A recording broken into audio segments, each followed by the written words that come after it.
Hello guys, good morning. कैसे हो आप सब? Welcome to on Arora classes. So I hope आप सब अच्छे होंगे, अपने घरों पे होंगे और अच्छे से अपनी अपनी पढ़ाई कर रहे होंगे। चलो, तो आज का टॉपिक स्टार्ट करते हैं विदाउट ड्यू। तो आज का टॉपिक है, आज वापस हम इंटरनेशनल बिजनेस का ही एक और टॉपिक उठा रहे हैं, जो कि एक और लर्नर ने हमसे पूछा था। जैसे कि लास्ट वीडियो में आपने देखा था कि उसका टैग था योर प्रॉब्लम और माय वीडियो। तो वो लास्ट वीडियो अल्बर्टिन ने पूछा था, अल्बर्टिन की प्रॉब्लम थी, इसलिए वो वीडियो बनाया गया था। आज का वीडियो भी किसी लर्नर के उस पर बनाया गया। अब वो लर्नर कौन है वो एक सरप्राइज़ है, वो लास्ट में पता चलेगा कि वो किस लर्नर ने पूछा है। चलो, तो आज का टॉपिक क्या है हमारे पास? आज का टॉपिक ही है हमारे पास government intervention in international market. तो गवर्नमेंट किन किन तरीक़ों से इंटरनेशनल मार्केट में इंटरवेंशन कर सकती है, यानी कि अपना कंट्रीब्यूशन कर सकती है, रोक सकती है, बढ़ा सकती है, कैसे कैसे करके वो अपनी चीज़ें हैंडल कर सकती है। तो आज हम उसके बारे में पढ़ेंगे।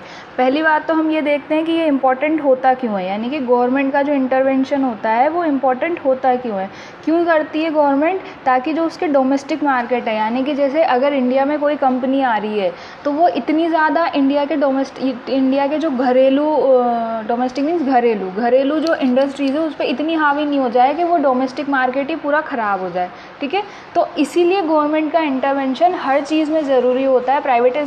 प्राइवेटाइजेशन इज़ गुड, बट उसमें भी थोड़ा सा गवर्नमेंट का पार्ट होता है, ताकि पूरी तरीके से मोनोपोली या पूरी तरीके से जो फॉरेन कंपनीज़ हैं उन पे हावी नहीं हो सके, इंडिया का डोमेस्टिक मार्केट ख़राब नहीं कर सके। ठीक है, तो ये इंपॉर्टेंट क्यों होता है? To protect domestic market. ठीक है, अब गवर्नमेंट इंटरवेंशन बहुत टाइप से हो सकता है। कोई रूल्स एंड रेगुलेशन बना के हो सकता है, प्रोटेक्शन की रूल्स बना के हो सकता है, और भी बहुत सारे टाइप हैं। आज जो हम टाइप करेंगे गवर्नमेंट इंटरवेंशन का वो है हमारे पास टैरिफ। टैरिफ क्या होता है, इसी में दिक्कत थी, और थोड़ी बहुत दिक्कत जो आगे है वो हम लोग आगे इस वीडियो में सॉल्व करेंगे। ठीक है, तो टैरिफ क्या होता है, आओ कंप्लीट करते हैं। टैरिफ होता है टैक्स और duty to be paid on a class of import और एक्सपोर्ट। हम हमारे इंडिया के रिगार्डिंग समझेंगे तो हम इंडिया के, अगर कोई फॉरेन कंट्रीज़ इंडिया में आके काम कर रही है तो हम हमारे इंपोर्ट पे जोर दे रहे हैं। एक्सपोर्ट हुआ कि अगर कोई कंट्री हम यहाँ से करते हैं और हम इतना सस्ता बेच रहे हैं कि दूसरे फॉरेन मार्केट में वो चीज़ इफ़ेक्ट कर रही है, तो वो उनके लिए वो हमारे ऊपर टैरिफ लगाएंगे। पर हम बात कर रहे हैं इंडिया के टैरिफ पे। ठीक है, तो हम बात करेंगे इम्पोर्ट, फोकस किस पे करेंगे? हमारे इम्पोर्ट्स पे, ताकि हम जो इम्पोर्ट कर रहे हैं या जो फॉरेन कंट्रीज़ हमारे डोमेस्टिक मार्केट में आ रही है वो हमारा डोमेस्टिक मार्केट ख़राब नहीं करे। ठीक है, तो tax on duty to be paid on a class of import और एक्सपोर्ट। जो टैक्स लगता है या जो ड्यूटी लगती है किस पे, जब हम कोई चीज़ इंपोर्ट करते हैं तो वो होता है टैरिफ। हम टैरिफ लगाते हैं ताकि टैरिफ लगाने के बाद उस चीज़ की या उस गुड्स की वैल्यू बढ़ जाए, ताकि जो लोग कंज्यूम कर रहे हैं या जो लोग आना चाह रहे हैं उनको रेट और उनका प्राइस इतना हाई पड़े कि वो उससे डिस्करेज हो जाएं और आने की छोड़ दें, और जो लोग इंपोर्ट कर रहे हैं वो उसे इंपोर्ट करना भी छोड़ दें। यानी कि अगर प्राइस ज़्यादा होगी तो हम वो चीज़ नहीं लेंगे, ऐसा होता है। तो फिर यही है कि अगर हम टैरिफ बढ़ा देंगे, टैरिफ की रेट बढ़ा देंगे, तो हमारा जो फॉरेन कंट्रीज से इंपोर्ट हो रहा है वो इंपोर्ट पे कहीं ना कहीं स्टॉपेज लग जाएगा। ठीक है, आगे पढ़ते हैं टैरिफ क्या है और पढ़ते हैं टैरिफ के बारे में। Tariff are a political tool that have been use throughout the history, यानी कि बहुत टाइम से यूज़ में आ रहा है। और जब भी इंपोर्ट और एक्सपोर्ट पे शिकंजा कसना होता है, मेनली हिंदी लैंग्वेज में यही बोलते हैं कि जब भी हमें किसी चीज़ पे अपना मोनोपोली लेनी होती है या मोनोपोली से हम लोग उसको दूर हटाना चाहते हैं, जैसे किसी फॉरेन कंट्रीज़ की बन रही है तो हम उसे हटाएंगे, तो हम लोग क्या करेंगे? हम लोग टैरिफ बढ़ा देंगे।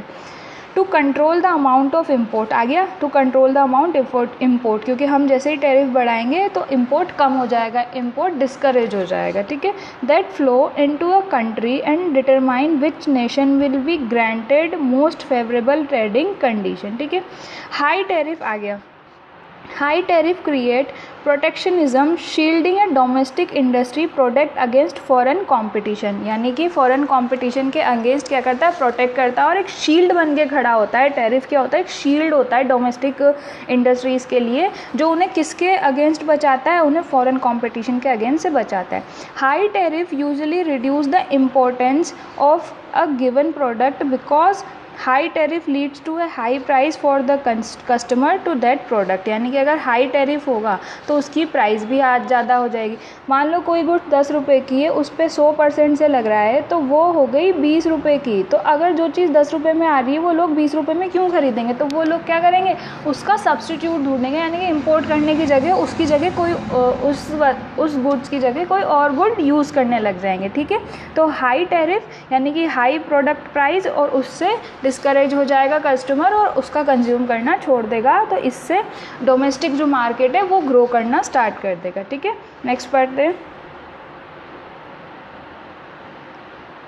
टैरिफ क्यों लगाते हैं, ठीक है, tariff are generally imposed for one of the 4 reason, यानी कि इन रीजंस की वजह से हम लोग tariff to protect newly establish domestic industry, यानी कि जिन्हें हम इन्फेंट इंडस्ट्रीज़ बोलते हैं, जो अभी ग्रो कर ही रही हैं, मतलब स्टार्टिंग स्टेज में, ये उनकी फर्स्ट स्टेज, ये स्टार्टिंग फेज़ ही है उनका, उनको प्रोटेक्ट करने के लिए, क्योंकि अगर वो प्रोटेक्ट नहीं करेगी तो इंडिया की इकोनॉमी ग्रो नहीं कर पाएगी। अभी लेटेस्ट इसका एग्जाम्पल आया है, जैसे कोरोना के पीरियड में मोदी जी ने निकाला था कि लोकल को प्रमोट करो, क्योंकि हमारी डोमेस्टिक कंट्रीज़ पिट चुकी है, क्योंकि चाइना का माल इतना ज़्यादा आ चुका है मार्केट में कि जो डोमेस्टिक कंट्रीज़ हैं, डोमेस्टिक इंडस्ट्री है, वो बहुत बुरी तरीके से, उनकी कंडीशंस बहुत बुरी हो चुकी हैं, यहाँ तक कि उनका पैसा भी नहीं निकल पा रहा है, इसीलिए इतना ज़्यादा MSMEs पे ध्यान दिया गया है। ठीक है, तो यही हुआ, protect newly established infant industries from foreign competition to protect ageing and insufficient domestic industries from foreign competition.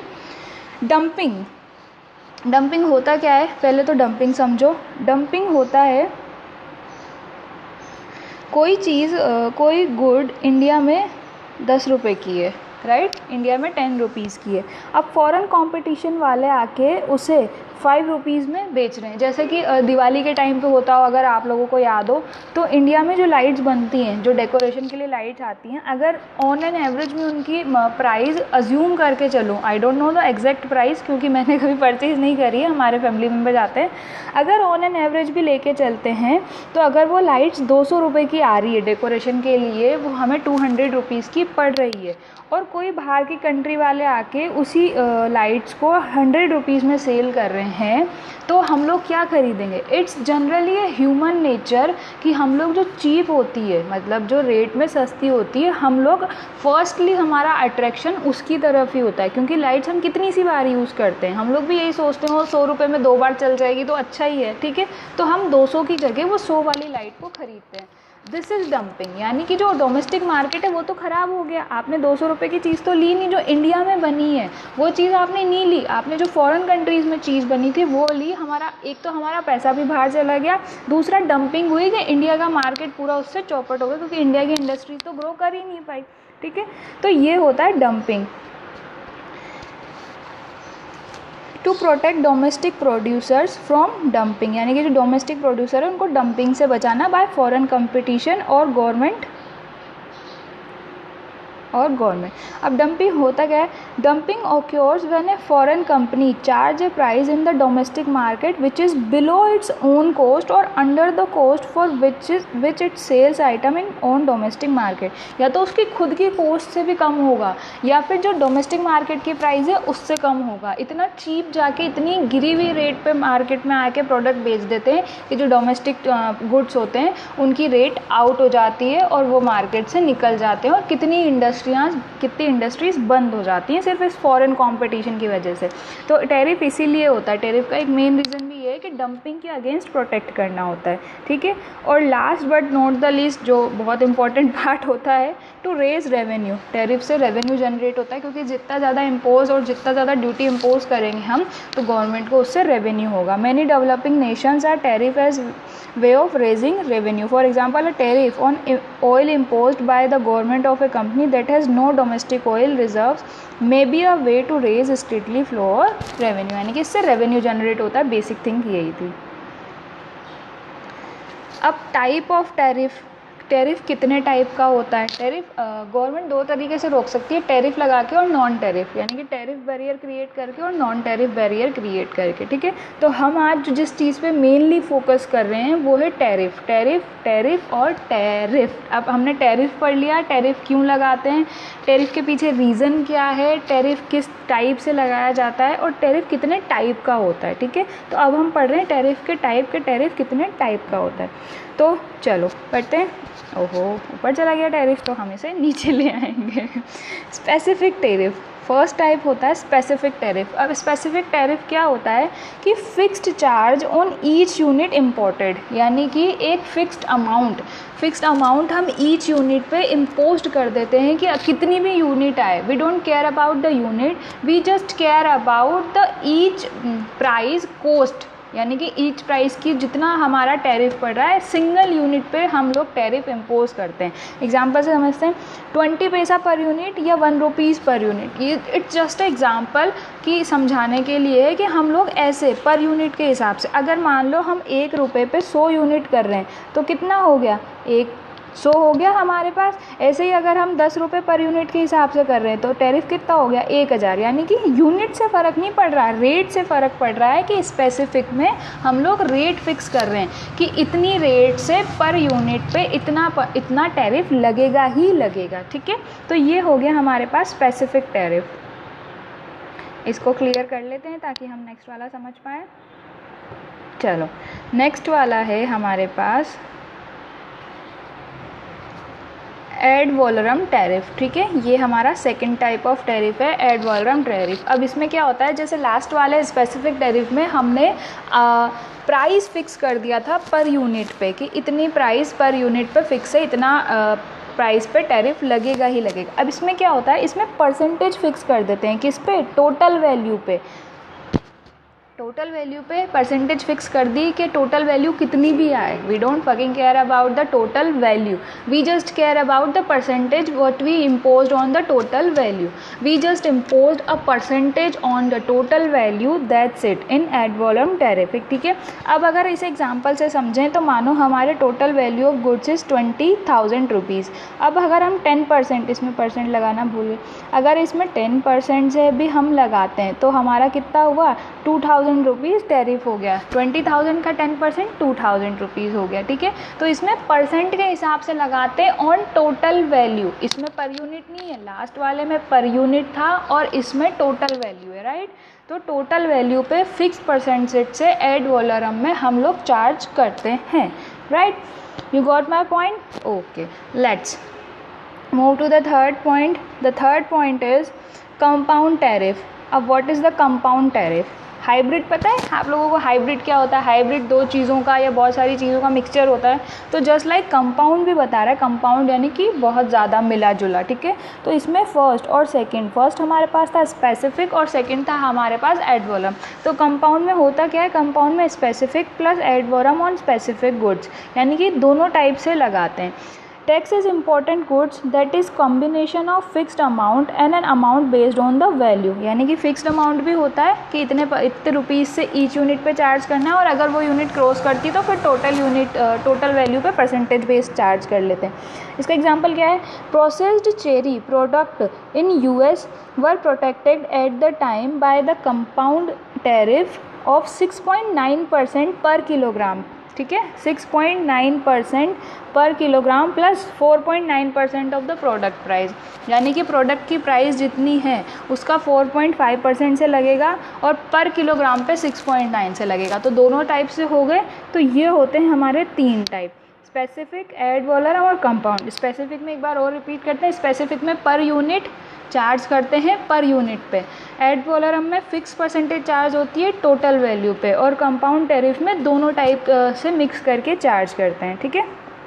ये हो गया हमारे टाइप। अब जो दिक्कत थी वो ये थी कि टैरिफ और कोटा में डिफरेंस क्या होता है। तो टैरिफ हमने समझ लिया, अब कोटा क्या होता है। कोटा नॉन टैरिफ बैरियर है, जनरली इसे ट्रेडिशनली नॉन टैरिफ बैरियर में काउंट करते हैं। और कोटा में हम करते क्या है, जैसे आपने सुना होगा कि रिजर्वेशन कोटा होता है, फीमेल कोटा होता है, स्पोर्ट्स कोटा होता है, ठीक है। उसमें क्या करते हैं, उसमें सीट्स फिक्स कर देते हैं ना कि ये इतनी सीट्स फिक्स है।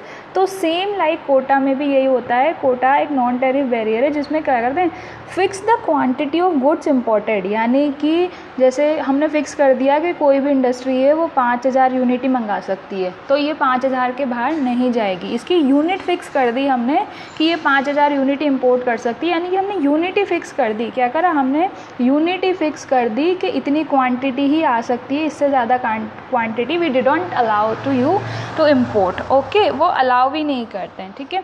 Not generated revenue like tariff, क्योंकि इस पर जब क्वांटिटी फिक्स कर दी तो टैरिफ लगेगा कैसे, टैरिफ तो लग ही नहीं सकता क्योंकि हम परसेंटेज या पर वैल्यू कुछ भी चार्ज नहीं कर रहे हैं, ठीक है। We do not charge anything on it. तो इसमें तो क्या करा, सिर्फ हमने क्वांटिटी फिक्स कर दी कि इतनी क्वांटिटी होगी, ठीक है। तो ये डिफरेंस है टैरिफ और कोटा में। टैरिफ में हम लोग परसेंटेज चार्ज करते हैं और कोटा में हम लोग क्वांटिटी फिक्स कर देते हैं कि इतनी यूनिट ही हम लोग इम्पोर्ट कर सकते हैं, ठीक है। अब चलो, your problem my video, problem पूछी किसने थी, ये ट्रीना दास है, मेरी लर्नर है, मेरे साथ मेरी को बैचमेट भी बोल सकते हो, मेरे साथ ही पढ़ती हैं, ठीक है। तो ये इनने पूछी थी कि मुझे टैरिफ और इस सब में थोड़ा प्रॉब्लम हो रही है तो आप एक बार सॉल्व कर दो। तो हमने उनके लिए एक वीडियो बना दिया है टैरिफ के ऊपर, ठीक है। हमारा टारगेट क्या है, टारगेट JRF, हमें JRF लेना ही है, एनी हाउ कंडीशन, इस बार JRF लेके रहेंगे, ठीक है। चलो, आप मुझे फॉलो कर सकते हैं PDFs के लिए और फॉर मोर अपडेट्स के लिए। हम लोगों के क्विज़ भी आते हैं, क्विज़ के लिए मुझे टेलीग्राम चैनल पे फॉलो कर लीजिए, Arora classes for net JRF। Instagram पे फॉलो कर सकते हैं अरोरा क्लासेस 05। FB पेज भी है, FB पेज भी सेम नेम से है, Arora classes. So thank you so much. Please like कर लो अगर पसंद आ रहा है तो, please press the bell icon और अपने फ्रेंड्स के साथ शेयर कर लो ताकि वो भी अच्छे अच्छे वीडियोस देख पाएँ और सब्सक्राइब कर पाएँ, ठीक है। आज का क्या था, आज मुझे कुछ अच्छा लगा डालने के लिए तो मैंने लगाया है ड्रीम विद ओपन आइज़। जैसा कि किसी ने बोला था, अगर आप लोगों को याद हो तो फिर मुझे कमेंट सेक्शन में बताना कि किसने ये चीज़ बोली थी कि सपने वो नहीं होते जो बंद आँखों से देखे जाएँ, सपने वो हैं जो खुली आँखों से देखे जाएँ, ठीक है। तो अब मुझे कमेंट में बताना अगर आप लोगों को याद है कि ये लाइन बोली किसने थी। वैसे तो बहुत कॉमन लाइन है, फिर भी मुझे बताना कमेंट में कि आप लोगों को याद है कि नहीं है, ठीक है। तो dream with open eyes, dream with open eyes, work towards it और मेक इट पॉसिबल। सपने खुली आंखों से देखो, उसके लिए काम करो और उसे पॉसिबल बनाओ, क्योंकि सपने सिर्फ सपने नहीं होने चाहिए, सपने वो होते हैं जिनको हम पूरा करके हमारी लाइफ में ला सकें, ठीक है। तो thank you so much for today. Please like, share और subscribe, please please please like करो अगर वीडियो अच्छा लग रहा है, और फिर stay tuned with more videos. Thank you so much for today.